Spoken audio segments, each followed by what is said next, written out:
नमस्कार, स्वागत है आपका जनगणमन 24/7 पर, जो कि मेरा यूट्यूब चैनल है। आप उसे लाइक करें, सब्सक्राइब करें। और आज जितने भी अखबार आप उठा के देखेंगे, ये मैं एक एक करके आपको दिखा रही हूँ। हॉर्मूज विल बी ब्लॉक्ड, ये आपको हिंदुस्तान टाइम्स की आपको मैं कटिंग दिखा रही हूँ। ये आपको मैं दूसरा अखबार दिखा रही हूँ जिसमें इसमें भी है, peace talks fail, US will block Hormuz strait. Indian express की खबर है। उसी तरीके से टाइम्स ऑफ इंडिया, जितने आप अखबार आज उठाकर देख लीजिए, उन अखबार में आज पहली खबर क्या है कि हॉर्मूज स्ट्रेट को ब्लॉक किया जाएगा। अब ये देखिए, ये आपको टाइम्स ऑफ इंडिया की मैं खबरें दिखा रही हूँ। मैं अखबार निकाल निकाल के आपको दिखा रही हूँ ताकि आप देख ले कि ये कितनी बड़ी स्टोरी है। हॉर्मूज विल बी ब्लॉक, ये तीन अखबार के मैंने आपको एग्जांपल्स बताए। अभी तीन चार अखबार आपको और दिखा सकती हूँ। लेकिन सवाल ये उठता है कि इतनी बड़ी खबर, हॉर्मूज को ब्लॉक किया जाएगा, हॉर्मूज की नाकाबंदी की जाएगी। डोनाल्ड ट्रंप ने ये कह दिया है कि ये बातचीत कोई आगे नहीं बढ़ रही है, बिल्कुल बेनतीजा रही। और अब वो फ्रस्ट्रेशन में आके उन्होंने जो पोप है वेटिकन के, उनको भी बुरा भला कह डाला है। और उस ट्वीट को आपको दिखाने की कोशिश करूंगी बाद में। लेकिन सवाल ये उठता है कि हॉर्मूज का संकट अगर इतना गहरा रहा है, और अगर हॉर्मूज को नाकाबंदी हॉर्मूज की करने जा रहे हैं, तो इसका मतलब ये है कि हमारे देश में और पूरे विश्व में भी गैस और तेल की बहुत ज्यादा किल्लत होने वाली है। लेकिन ऐसे में मोदी सरकार की प्रायोरिटीज क्या हैं? मोदी सरकार अभी बस 3 दिन बाद स्पेशल सेशन किस पर बुला रहे हैं? महिला आरक्षण बिल पर। आप महिला आरक्षण बिल को प्राथमिकता दे रहे हैं। इस समय घर में लोगों के खाना कैसे बनेगा, वो प्राथमिकता नहीं है। तो आखिर ये पूरी विदेश नीति या जो भी नीति मोदी जी की है, वो है क्या? आज हम इसको समझने की कोशिश करेंगे, और इस हॉर्मूज के नाकाबंदी का क्या मतलब है, वो भी आज हम समझने की कोशिश करेंगे। हमारे साथ प्रोफेसर आफ्ताब कमाल पाशा हैं, अंतर्राष्ट्रीय मामलों के एक्सपर्ट और डिप्लोमैट। प्रोफेसर पाशा, आपका स्वागत है। Thank you so much for joining.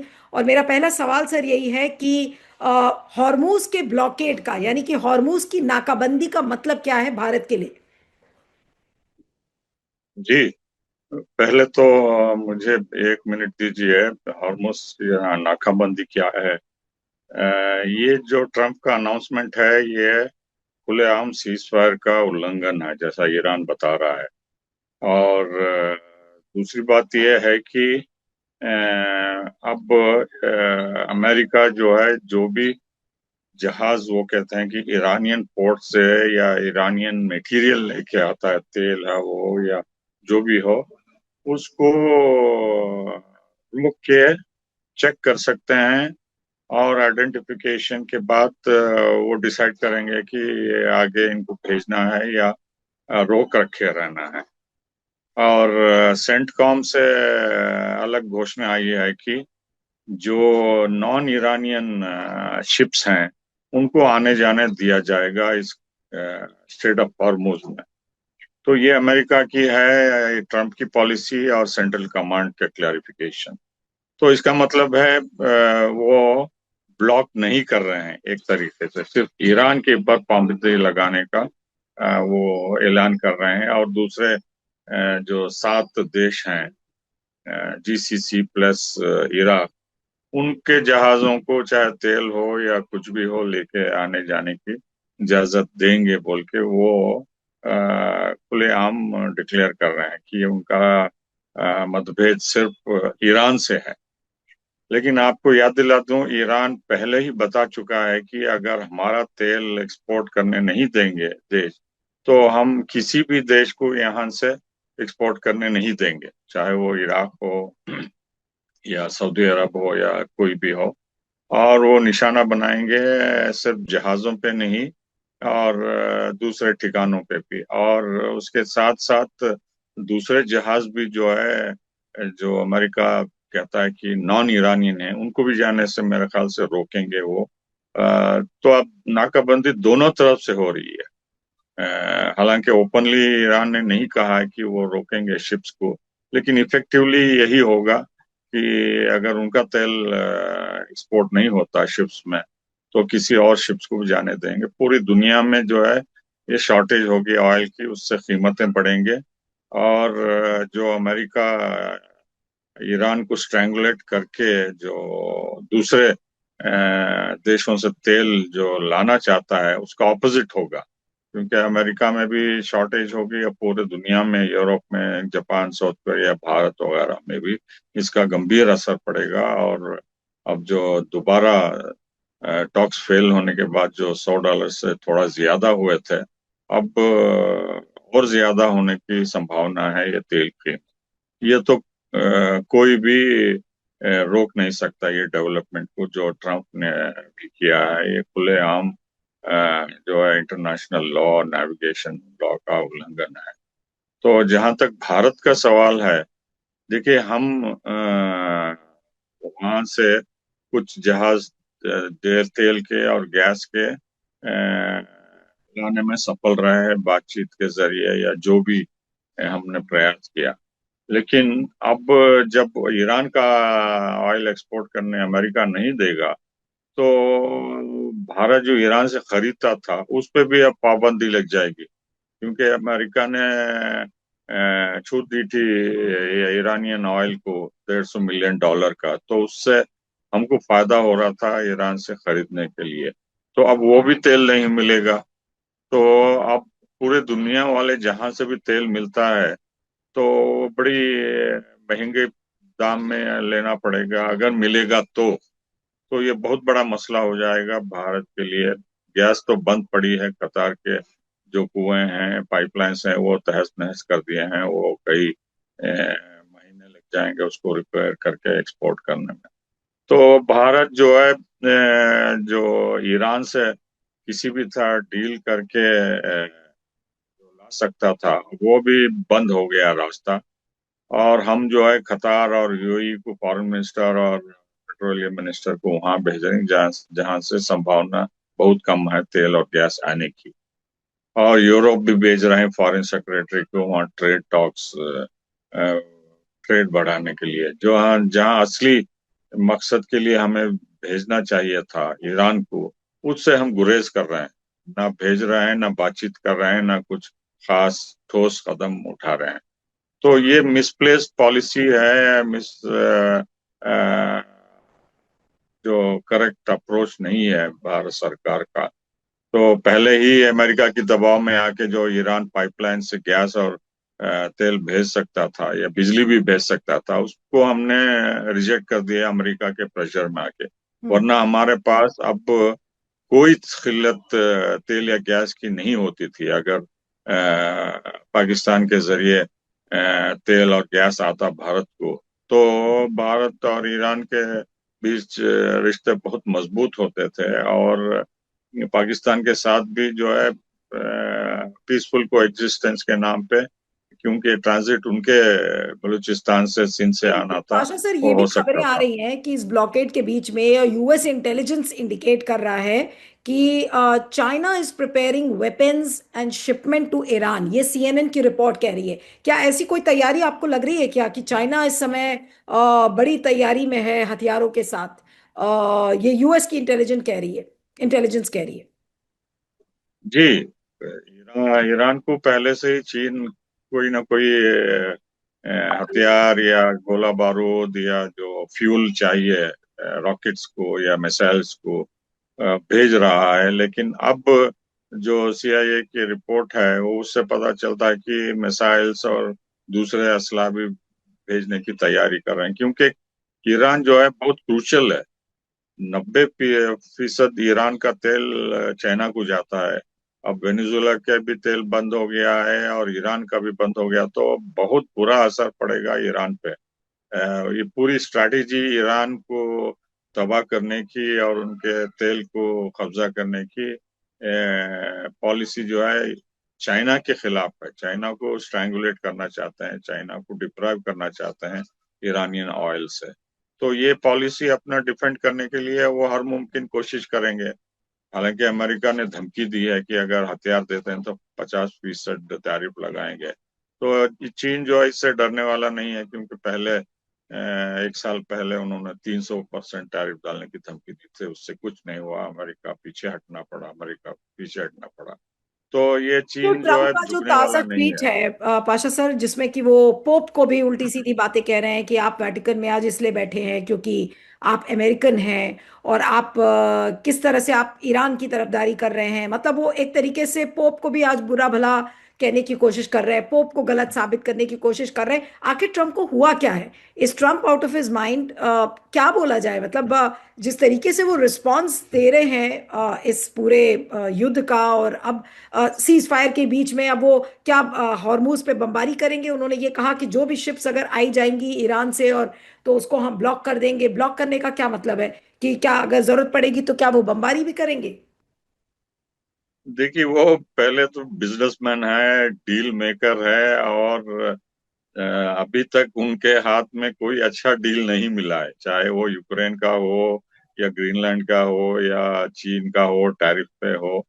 कहीं भी उनको सफलता नहीं मिली है। हालांकि वो ऑपरेशन सिंदूर में और 8 जंगों को सीजफायर लाने की बात कर रहे हैं, इनका रोल मिनिमम था, और वो अमेरिका के मध्यस्थता से नहीं रुकी है। तो ये जब पोप इलेक्ट हुए, हालांकि वो अमेरिकी हैं ओरिजिन से, और जेडी वांस को भेजा गया था जब उनका इलेक्शन हुआ, तो जेडी वांस ने भी कहा था कि हमने काफी कुछ इसमें प्रयास किया है कि ये पोप बने अमेरिका के सिटीजन वगैरह। तो अब चूंकि ट्रम्प को सभी जगह से हार नजर आ रही है, कोई भी कामयाबी नजर नहीं आ रही है, और जो भी उनके खिलाफ आवाज उठाता है उस पर बरस पड़ते हैं, चाहे वो मिलिट्री जनरल्स हो या पोप हो या यूके के प्राइम मिनिस्टर हो या फ्रांस के प्रेसिडेंट हो या कोई भी हो। जो भी उनके खिलाफ बोलता है, वो पूरा जो है अपना गुस्सा रिवेंज की तरह विंडिक्टिव अप्रोच से वो डील करते हैं, और पोप को झाड़ दिया उन्होंने। ये ये इसलिए भी बहुत जरूरी है कि जो अमेरिका में क्रिश्चियन जायनिस्ट है, जो सपोर्ट कर रहे हैं ट्रम्प को, वो भी नाराज होंगे ये ट्रम्प के आउटबर्स्ट से पोप को, क्योंकि वो अभी भी मानते हैं pope overall head Christian church का वगैरह वगैरह। तो ये आउटबर्स्ट जो है ट्रम्प का, उनको बहुत महंगा पड़ेगा, सिर्फ अमेरिका के क्रिश्चियन कम्युनिटी पे नहीं, पूरी दुनिया में। ही like Ali Khamenei was a respected religious leader, तो पोप पे भी ऐसी बातें करना तो उनको शोभा नहीं देती, और उनका इमेज पूरी दुनिया में जो है क्रिश्चियंस और दूसरे मजहबों के हिसाब से भी वो गिर जाएगा। मेरे ख्याल से उन्हीं को नुकसान होगा। नहीं तो जहां पाशा तक सर, हम भारत का क्या माने? सवाल है, जहाँ हाँ, मैं उसी सवाल पे ही आ रही थी, लेकिन आपसे समझना चाहूंगी कि क्या अब ये जो पूरा संकट है, जो पूरी क्राइसिस है, वो बहुत ज्यादा अब गहरा जाएगी? और ऐसे में वही सवाल कि अब भारत के पास विकल्प क्या बचा है? भारत की प्रायोरिटीज आप देख लीजिए, महिला आरक्षण बिल उनकी प्रायोरिटी है मोदी सरकार की। तो ये तेल और गैस के संकट से जूझेंगे कैसे, और क्या विकल्प बचे हैं? हम क्या करेंगे इस समय? जी, मुझे नहीं लगता कि ट्रम्प हार मानेंगे या पीछे हटेंगे, क्योंकि वो बोलेंगे कि अब हमने शांति की वार्ता में शामिल हुए थे और ईरान हठधर्मी कर रहा है, वो हमारी बात मानने के लिए तैयार नहीं है। और जो नेतन्याहू चाहता था वही हो रहा है कि सीज फायर 14 दिन के बाद वो बमबारी दोबारा करेगा। हालांकि मुझे ये उम्मीद नहीं है कि अमेरिका भी इसमें शामिल होगा। तो ट्रम्प जो है अपने आप इसको इनफॉर्मली या यूनिलैटरली सीज फायर अपने आप पे लागू करेंगे। अमेरिका जो है डायरेक्टली जो सिविलाइजेशन को खत्म करने की बात कर रहा था, वो शायद नहीं करेगा, क्योंकि उसके गंभीर परिणाम होंगे। तो अगर इसराइल करता है हमले ईरान के ऊपर, तो ये तनाव बने रहेगा, और अगर blockade America strait of Hormuz को करता है, तो ये डबल अटैक होगा ईरान के ऊपर। ना उसका ईरान का तेल जाने देंगे, और उस पर हवाई हमला इसराइल करता रहेगा, लेबनान में भी करता रहेगा, जिससे जो रीजनल वार की खतरा है, तो वो और आग आग में सुलझ जाएगा लेबनान में। और हूती भी नहीं छोड़ेंगे। और खलीबाफ जो स्पीकर हैं ईरान के, उन्होंने कहा है कि अगर हम पे प्रेशर डाला जाता है, तो हम हूती को बोल के बाबल मंदब भी बंद करने की कोशिश करेंगे। तो दो चोक पॉइंट्स से अगर जहाज आना जाना बंद हो गया तो तकरीबन 40% ग्लोबल शिपिंग ट्रेड ठप हो जाएगा। उससे आर्थिक स्थिति और गंभीर हो जाएगी।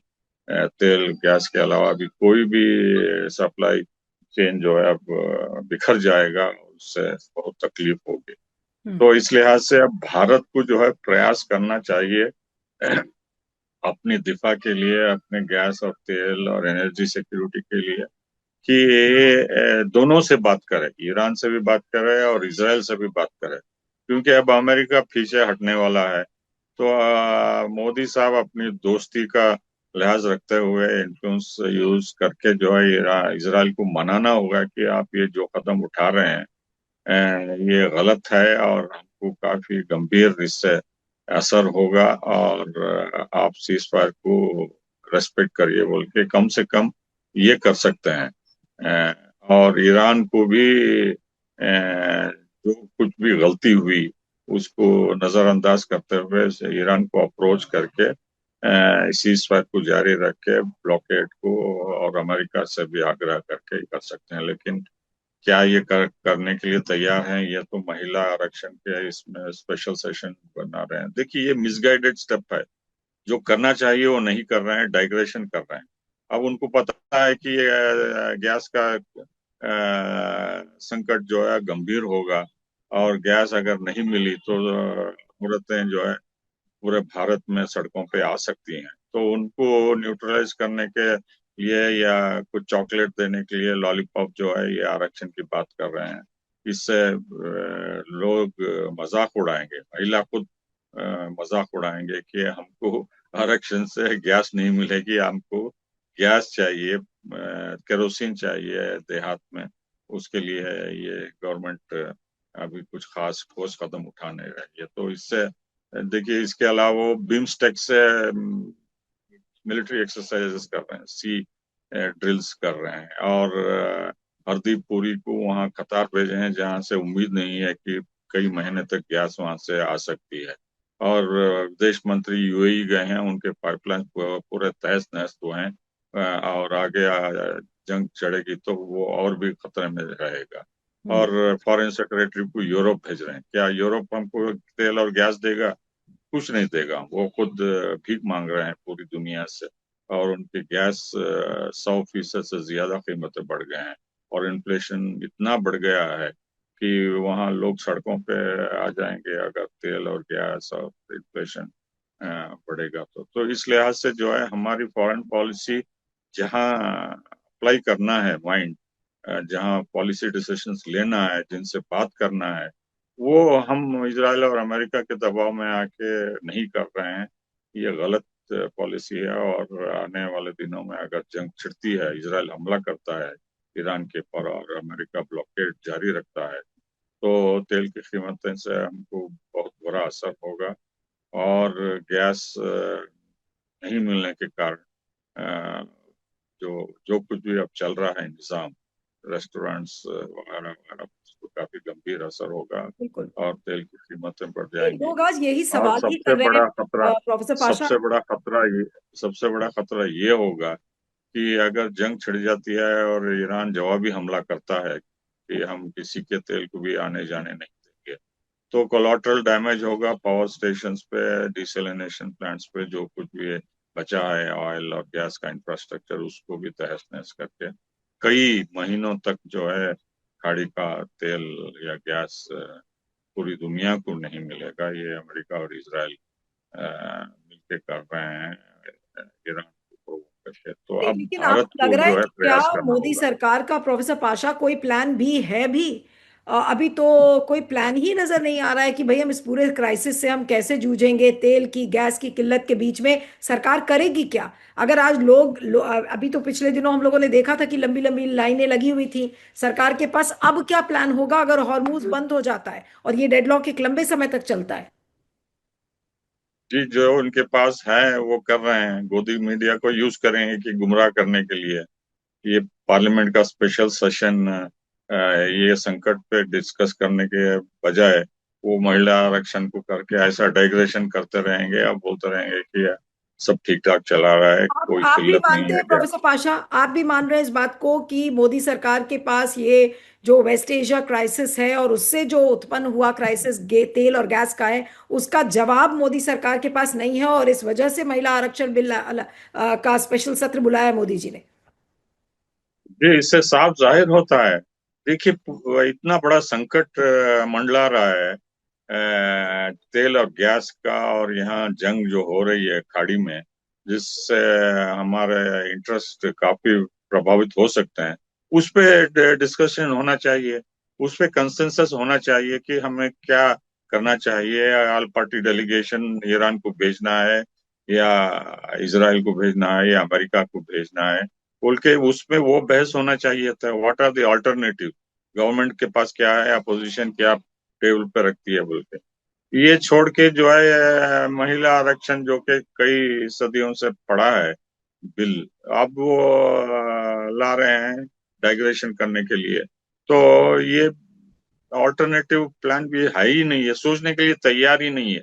इनकी सोच जो है फ्रीज हो गई है अमेरिका और इसराइल के दबाव में आके। और ये कुछ नया कदम जो है भारत को इस संकट से निकालने के लिए कोई इंडिकेशन ही नहीं है कि ईरान से बातचीत करने का इशू है, या इसराइल के साथ हमारा इन्फ्लुएंस यूज करके इसको किसी तरह टेम करे नेतन्याहू के, जो वाइल्ड हो गए हैं। और ट्रम्प भी जो है सीज फायर के दौरान ये ब्लॉकेट कर रहे हैं। तो और ये खुले आम जो है हमारे नेशनल इंटरेस्ट पे असर हो रहा है, और चुप जो आप अंदरूनी मसलों में घिर गए हैं, जिससे हमें तेल और गैस मिलने की कोई संभावना नहीं है। इस मुश्किल संकट से गुजरेंगे, और ये गवर्नमेंट बोलते रहे कि नहीं है, किल्लत नहीं है, बोल के लेकिन दोबारा सर आज करते एक रहे। बड़ी हंसने वाली एक तस्वीर भी जारी हुई है इस हॉर्मूज के ब्लॉकेड के बीच में, हॉर्मूज की नाकाबंदी के बीच में। एक डोनाल्ड ट्रंप की तस्वीर है जिसमें वो जीसस क्राइस्ट बने हुए नजर आ रहे हैं। बिल्कुल ऐसा लग रहा है कि जैसे मोदी जी नॉन बायोलॉजिकल होने का दावा कर रहे थे, आज तो ट्रंप ने नॉन बायोलॉजिकल होने की तस्वीर भी दिखा दी। वो जीसस क्राइस्ट हैं, वो हाथ पर कोई एक व्यक्ति लेटा हुआ है, उसके पर हाथ रख रहे हैं, ब्लेसिंग्स दे रहे हैं, उस तरीके की एक तस्वीर जारी की है। जी, कुछ दिन पहले जब व्हाइट हाउस में ट्रम्प इस जंग के बारे में डिस्कस कर रहे थे, तो वहाँ पूरे रिलीजियस और जी। उनके सेक्रेटरी सब उन पे हाथ रख के शाबाशी दे रहे थे कि आप जो भी कर रहे हैं जीसस क्राइस्ट के हिदायत से है, आप को रिलीजियस सैंक्शन है, और वगैरह वगैरह बोल के। देखिए, ऐसे मिसगाइडेड पीपल भी होते हैं जो पॉलिटिकल बेनिफिट के लिए रिलीजन को इस्तेमाल करते हैं, और यही प्रॉब्लम हो रहा है इस पूरे संकट में। इसराइल के नेतन्याहू भी यही कर रहे हैं कि अमालिक हैं दूसरे, इनको मारना चाहिए, ये एनिमल्स हैं बोल के। तो ट्रम्प भी वही कर रहे हैं, उन्होंने कुछ दिन पहले ईरानियन को एनिमल्स हैं बोल के बताया था, और उनके सिविलाइजेशन तहस नहस करते हैं बोल के। तो ये पोप पोप को भी बदनाम करना, इस भाषा में उनको गालियां देना जो है, ये सब इनके चरित्र बता सकता है कि क्या ये क्या रिलीजियस हैं, या एंटी रिलीजियस हैं, या सिर्फ वोट लेके गुमराह कर रहे हैं लोगों को। और इतनी तबाही हो रही है अमेरिका की इकोनॉमी और पूरी दुनिया को लेके, वो अपने आप डॉलर को कमजोर कर रहे हैं, अपने इकोनॉमिक्स ताकत को कमजोर कर रहे हैं। मिलिट्री ताकत तो एक्सपोज हो गई है। तो अमेरिका का जो सुपर पावर स्टेटस था, तो धीरे धीरे वो खुद तहस नहस कर रहे हैं, और ईरान इसको एक्सपोज कर रहा है। चीन और रूस जो है इसका फायदा उठा रहे हैं, और देश जैसा भारत है, जापान है, साउथ कोरिया है, और दूसरे देश हैं, वो इस संकट से गुजर रहे हैं। वो जो कीमत अदा कर रहे हैं, कुर्बानी, वो बहुत महंगी होगी आगे चल के। जी। प्रोफेसर पाशा, कुल मिलाकर जो मेरा आखिरी सवाल है कि अब मोदी सरकार क्या वाकई में अगर ये क्राइसिस और गहराता है, जिसकी आसार पूरे पूरे लग रहे हैं, और क्या बमबारी शुरू हो सकती है मोदी सरकार के पास? ऐसे में क्या विकल्प होगा? क्या वो इसराइल और ईरान का साथ देंगे, अमेरिका के साथ खड़े रहेंगे? आज जियोपॉलिटिकली अगर ये वॉर और इंटेंसिफाई करती है, ये युद्ध और आगे बढ़ता है जिसमें कि इन्वेजन के चांसेस हैं या फिर बमबारी के चांसेस होंगे, तो आज मोदी सरकार क्या करेगी? हम अभी भी दूर से खड़े होकर सारा देखेंगे कि क्या हो रहा है?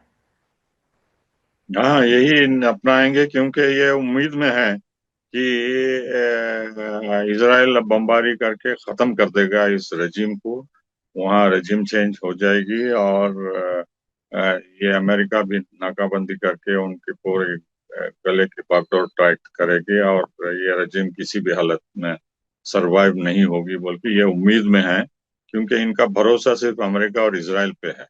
और ये चाहते हैं कि ईरान खत्म हो जाए और हमेशा के लिए ये खतरा यहाँ से निकल जाए, जो कि यूएई भी चाहता है, सऊदी भी चाहता है, बहरीन भी चाहता है, और बहुत सारे देश यूरोप के भी चाहते हैं कि ये ईरान जो है बहुत हेडेक हो गया है बोल के। तो यही इनका सोच है, और यही उम्मीद में बैठे हैं। लेकिन ईरान काफी तगड़ा जवाब देने वाला है, और इतना आसानी से जो है ये क्राइसिस थमने वाला नहीं है। वो आखिरी दम तक लड़ेंगे वो, और बमबारी से उनका भी नुकसान होगा, खाड़ी में भी नुकसान होगा, अमेरिका का भी भारी नुकसान होगा, और इसराइल का भी होगा, और भारत का भी होगा, क्योंकि हमें क्षमता है इसमें इंटरवीन करने की, मीडिएशन करने की, लेकिन हम अपने आप को कमजोर कर लिया है, अपने आप को अपाइज कर लिए हैं। सेल्फ इन्फ्लिक्टेड वुंड है ये। हम अ, ईरान के साथ भी बातचीत करने के लिए तैयार नहीं है, और अपना इन्फ्लुएंस इसराइल के साथ भी यूज करने के लिए तैयार नहीं है, और अमेरिका से डरे हुए हैं कि अगर मुंह खोलेंगे तो पोप की तरह इनको भी झाड़ देंगे वो। तो ये सभी तरह से जो है ये साइलेंस इज गोल्ड बोल के लोगों को गुमराह कर रहे हैं, और उम्मीद में बैठे हैं कि ये अमेरिका और इसराइल जीतेंगे, अल्टीमेटली उनका फायदा होगा। बिल्कुल। जी। चलिए, चर्चा को यहाँ खत्म करते हैं। आपका बहुत बहुत शुक्रिया professor Pasha. Thank you so much for joining. Thank you.